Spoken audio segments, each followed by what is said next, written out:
자, 1월 8일입니다.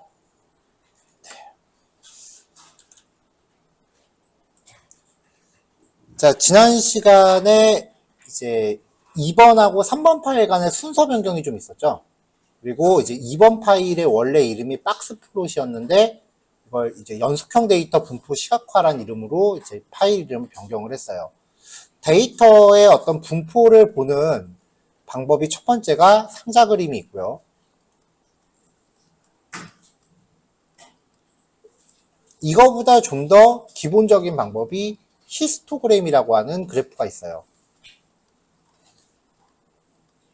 두 개 그래프가 성격이 비슷해서 상자 그림이 좀 더 디테일하긴 한데 이제 히스토그램에 대해서 2번에서 같이 이야기를 할 거고요. 그 다음에 1번부터 5번까지는 시각화를 하기 위해서 데이터를 우리가 데이터 프레임에서 어떤 변수를 뽑아내 갖고 사용을 했죠. 네. 이제 데이터 프레임을 직접적으로 시각화에 사용하는 방법 진행하고 그 다음에 서브 플롯이라고 하는 개념을 좀 소개를 할 겁니다. 6, 7, 8번은 코드가 앞에 했었던 것에서 조금만 바뀌어요. 거의 비슷해요. 자, 그래서 2번 파일을 다시 한번 열어볼게요.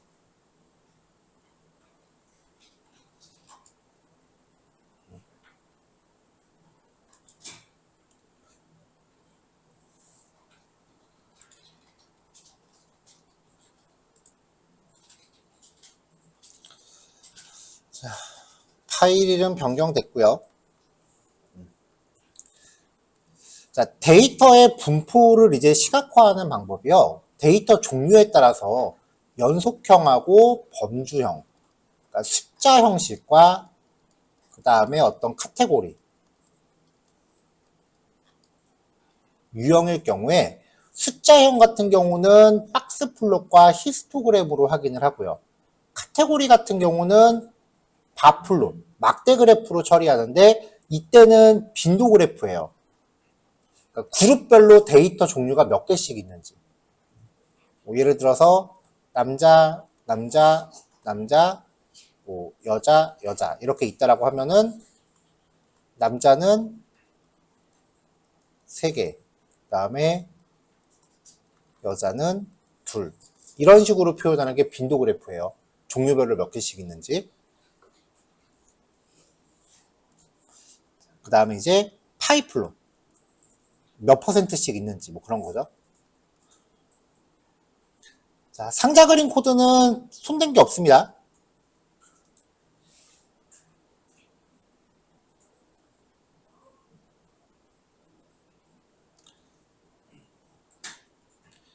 자, 데이터는 기존에 우리가 쓰던 그 가상의 40명에 대한 조사 데이터, 이걸 가지고 진행을 할 거고요.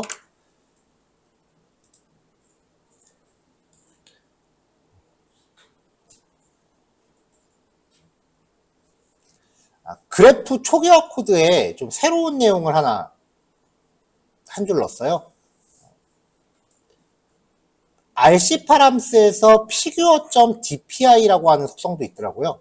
이걸 설정하면은 그 출력되는 그래프의 해상도가 좀 커져요. 그러니까 우리가 설정하는 사이즈보다 무조건 2배씩 커져서 크게 나온다고 보시면 돼요. 그래서 얘를 설정했을 때 출력되는 그래프가 좀 이렇게 시원시원하게 커집니다, 사이즈가. 이게 취향에 맞으시면 이대로 가시면 되고, 이거 좀 너무 큰데 싶으시면은 그 옵션 주석으로 막으시면 되고요.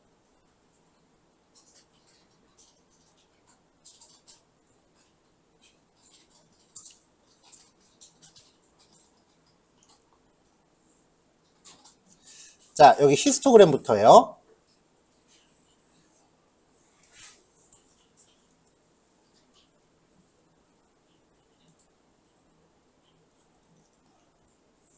히스토그램은요, 도수 분포표를 시각화한 거예요.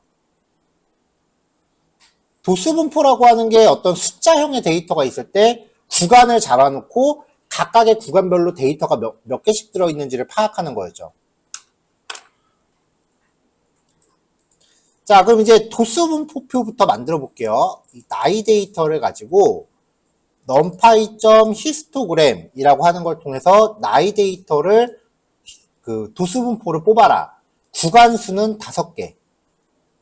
히스토그램 만드는 거는 예전에 그 앞에서 다룬 적 있습니다.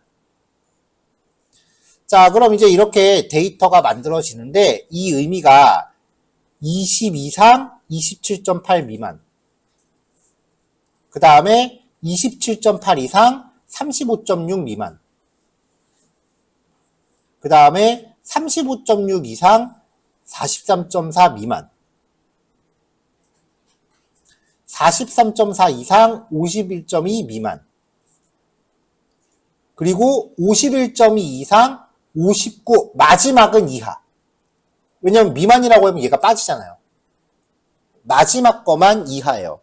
그럼 이렇게 구간을 잡는 거죠. 하나, 둘, 셋, 넷, 5개 구간이 만들어진 거죠.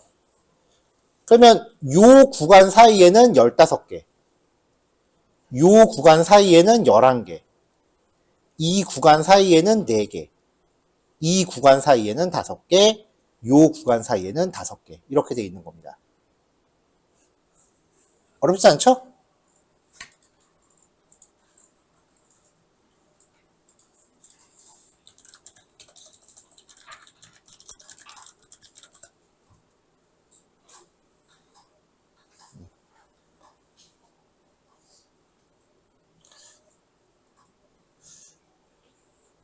이제 자, 이걸 이제 도수 분포표, 실제 데이터 프레임으로 한번 만들어 본 거예요. 자, 위에 출력되는 요게 히스트죠.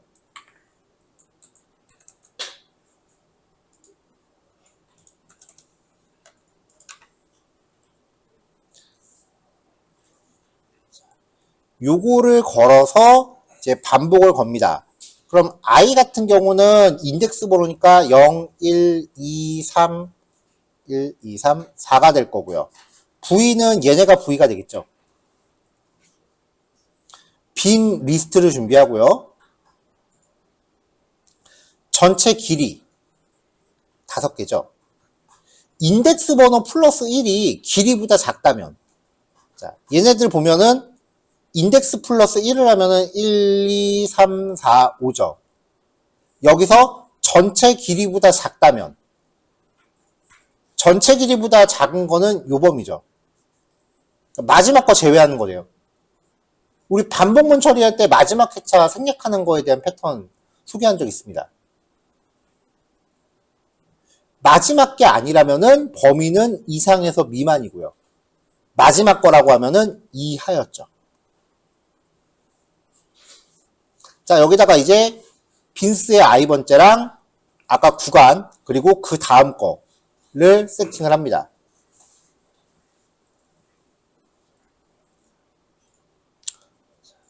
자, 이렇게 어떤 그 분류잖아요. 이게 데이터 구간의 분류잖아요.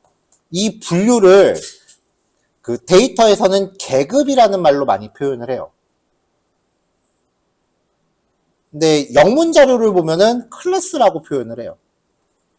클래스가 보통 분류라고 이해하시면 됩니다. 그리고 도수는 요게 되겠죠. 데이터, 구간별 데이터 수. 이거를 이제 여기에다가 딕셔너리 형태로 차곡차곡 쌓은 다음에 데이터 프레임으로 바꾸고요. 계급을 인덱스로 세팅을 해줬어요. 그러면 이렇게 도수 분포표가 나오죠.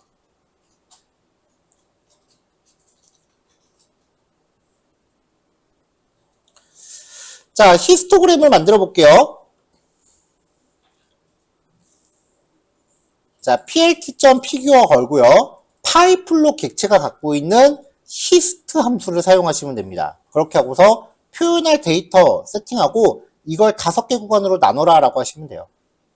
엣지 칼라는 이 얘를 그냥 그려보면은 되게 휑해요. 이렇게 그리면 되게 휑해요.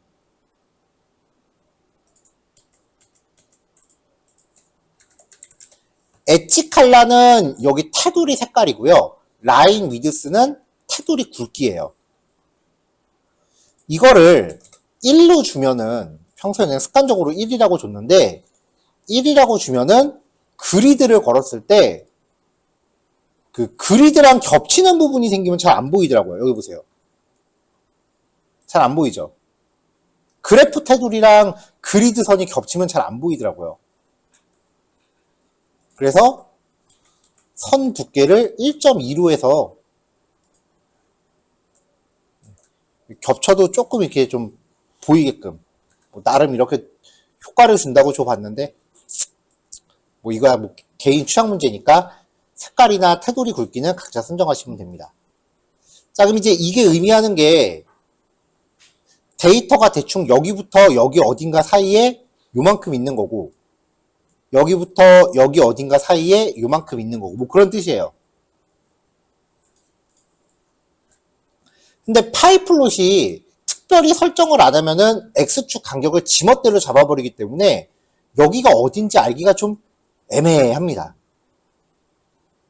근데 이 데이터 구간이 여기부터 여기까지가 얼마인지는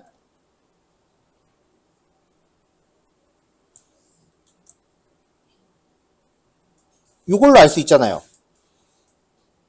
넘파이를 통해서 쓰면 이렇게 뽑아낼 수 있죠. 이거를 x틱스로 대주면 되죠.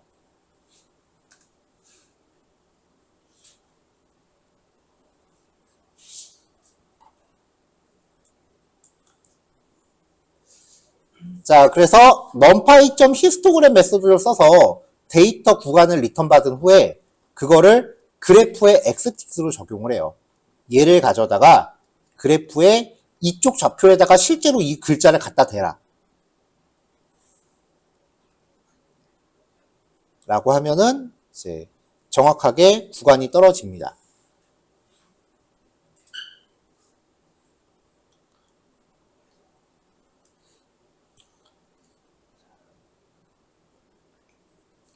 자, 원래대로 하면은 이제 지금 이렇게 구간을 선정한 게 맞는 건데 상황의 경우에 따라서 여기 구간이 좀 애매하잖아요. 이게 지금 나이니까. 나이를 20살, 30살, 40살 이렇게 딱딱 떨어지게 보고 싶은 경우도 있어요. 그래서 도수 구간을 직접 정의할 때는 구간을 의미하는 리스트를 만들어서 numpy.histogram에다가 설정할 때 아까는 여기 구간수를 이것도 저번에 했던 건데 아까는 여기 구간수를 5라고 정했어요. 5개. 그러면 파이썬이 알아서 구간수를 정한 건데 이건 여기서는 20에서 30 미만, 30에서 40 미만, 40에서 50 미만, 50에서 60 미만이라고 내가 간격을 잡은 거예요. 그러니까 구간의 개수를 정해주느냐, 구간을 직접 잡아주느냐. 이 빈즈 파라미터가 하는 역할이 두 개인 거죠. 그러면 이렇게 나오는 거죠.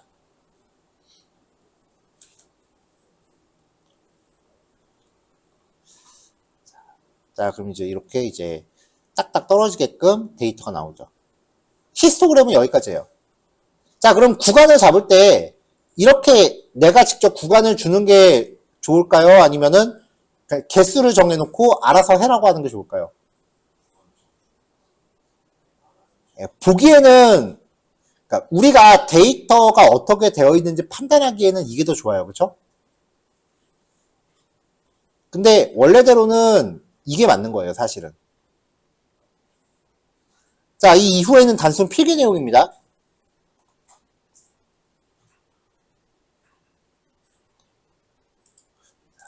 자, 데이터의 최소값하고 최대값이 굉장히 다양하기 때문에 어떤 데이터가 주어졌을 때 계급의 개수 그리고 계급의 간격을 어떻게 설정하는지가 쉬운 일은 아니에요. 그래서 이걸 설정하기 위해서 스터디스의 공식이라는 게 있어요. 구간을 몇 개로 나눌 거냐는 1 더하기 3.3 로그 n. 여기서 n은 데이터 개수예요. 여기에서 나온 걸로 이제 구간을 몇 개로 쪼갤지, 즉 빈스 파라미터에 내가 숫자를 몇으로 줄지에 대한 값을 이걸로 구하는 거예요. 갑자기 로그 튀어나오니까 좀 애매하죠? 이렇게 하는 것도 있고요. 통계학 쪽에는 데이터 개수에 따라서 이런 경우는 대체적으로 몇 개 정도 쪼개는 게 적절하다라고 잘 알려진 표도 있어요. 대부분 이 표를 활용을 해요. 50개 미만은 5개에서 7개 사이, 50에서 200은 7개에서 9개 사이, 뭐 이런 식으로 데이터 개수에 따라서 구간의 수가 몇 개가 적절하다라는 표가 있습니다. 이걸 참고하시면 돼요.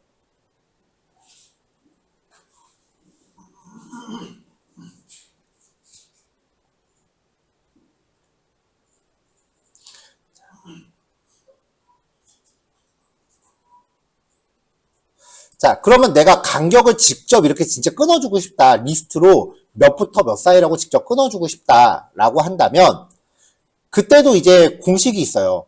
관측치의 최대값에서 최소값을 계급 구간수, 여기서 내가 5개라고 했다라고 하면은 이 5개로 나눠요. 이게 그러면은 구간의 간격, 그러니까 여기에 요 데이터에서 요 데이터까지가 얼마만큼의 간격이 되어야 되는지를 알려주는 값이에요.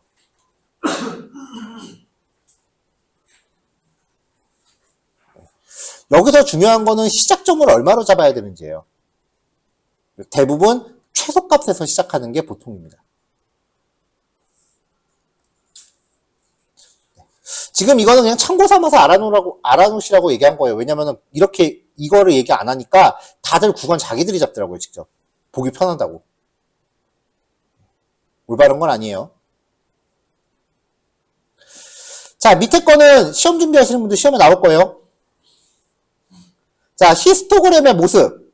히스토그램이 이제 모양에 따라서 유형이 있어요. 이렇게 돼 있는 애가 있고요. 이렇게 돼 있는 애가 있고, 이렇게 돼 있는 애가 있고, 이렇게 돼 있는 애가 있어요. 자, 대칭성. 정중앙 부분에 선을 걷을 때 좌우가 대칭으로 생긴 거예요. 이거를 종 모양이라고 하는데요. 보통 이렇게 데이터가 만들어지면은 정규 분포를 따른다라고 합니다. 그러니까 히스토그램을 만드는 목적 자체가 이 데이터가 정규 분포를 따르는지를 보고 싶은 거예요. 왜냐면은 우리가 하는 수많은 통계식 내지는 머신러닝의 학습 모델들이요. 대전제가 있어요. 반드시 관측치는 정규 분포를 따라야 된다. 정규 분포를 따르지 않으면 머신러닝 모델 자체가 성립을 안 해요. 근데 수집되는 데이터가 정규 분포 따르기가 진짜 쉽지가 않거든요. 그러니까 정규 분포 안 따라도 정규 분포 따른다고 퉁치고 가요. 그것과 관련해서 통계 배우는 애들이 왜 그런지, 저도 왜 그런지는 모르지만, 왜 그런지도 모르지만 그냥 달달달 외우는 게 있어. 데이터가 30개 넘으면 무조건 정규 분포 따른대. 그걸 마치 주문처럼 외우고 다니더라고요. 뭐, 그게 왜 그런지에 대해서 막 들어본 적이 있긴 한데, 듣고 까먹었어요. 그냥 외우라 그랬길래 저도 외웠어요. 그래서 데이터는 무조건 최소 30개 이상은 수집을 해야 된다.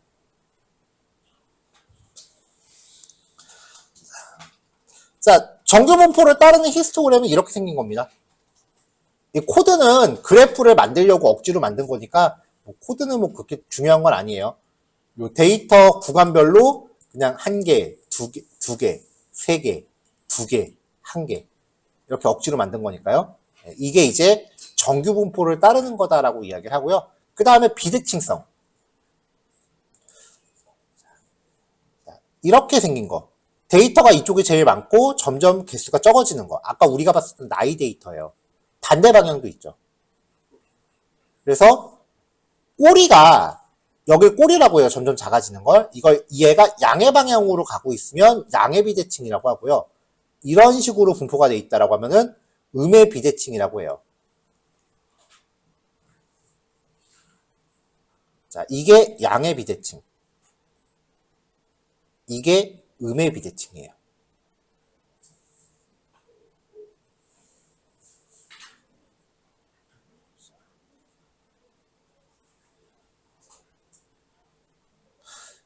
자, 요 데이터들에 대해서 평균을 내보면 평균이 어디쯤에 있을까요?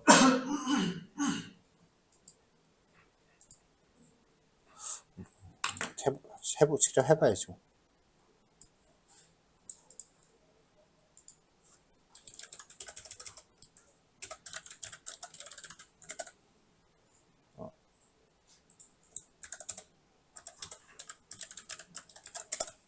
아, 리스트는 그게 없지, 참.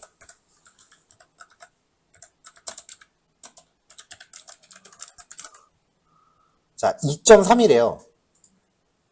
생각보다 왼쪽에 있죠. 자, 데이터가 과반수가 한쪽으로 치우쳐져 있으면 평균도 옆쪽으로 치우쳐져 있어요. 중앙값은 한 요쯤에 있고요. 그래서 양의 비대칭의 특징이요. 평균이 중앙값보다 작아요. 그러니까 이런 경우에도 평균을 믿으면 안 되겠죠. 그러니까 히스토그램이라고 하는 게 데이터의 분포를 보면서 이게 이 데이터의 분포를 확인한다라고 하는 게 평균과 중앙값 중에 어떤 게 더 신뢰성이 높은가를 판단하는 기준이 돼요. 중요한 얘기야, 이거.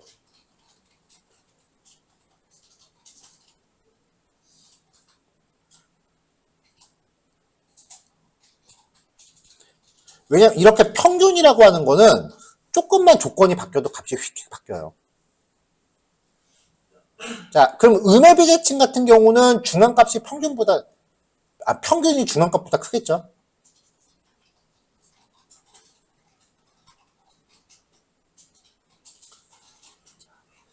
자, 히스토그램에서 가장 높은 도수, 그러니까 개수가 가장 많은, 그러니까 쪽수가 제일 많은 그룹. 그거를 최빈값이라고 해요. 그럼 최빈 계급이라는 거는 쪽수가 가장 많은 그룹이 어디냐라는 거죠. 최빈 계급이 하나일 때는 이런 식으로 생기겠죠. 가장 높은 막대기 가장 높은 게 하나일 거 아니에요. 이거를 단봉이라고 부르고요. 그 다음에 최빈 계급이 두 개다. 이러면 양봉이라고 해요. 근데 그 ADSP 자격증 책에서는 이걸 쌍봉이라고 불러요.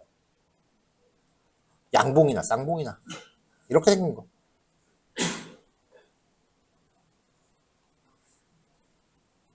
자, 여기까지가 히스토그램입니다. 시험 준비하시는 분들은 히스토그램 좀 보시면 한 문제 이상 건질 수 있을 거예요. 그 오픈소스 데이터셋 중에 그 웨이간가 하는 데이터셋이 있어요. 나중에 우리 좀 다룰 건데 요 데이터 갖다가 그 히스토그램 물어보는 문제가 하나 기출이 있더라고요. 자, 1교시 여기까지 할게요. 요거 실습하시면 됩니다.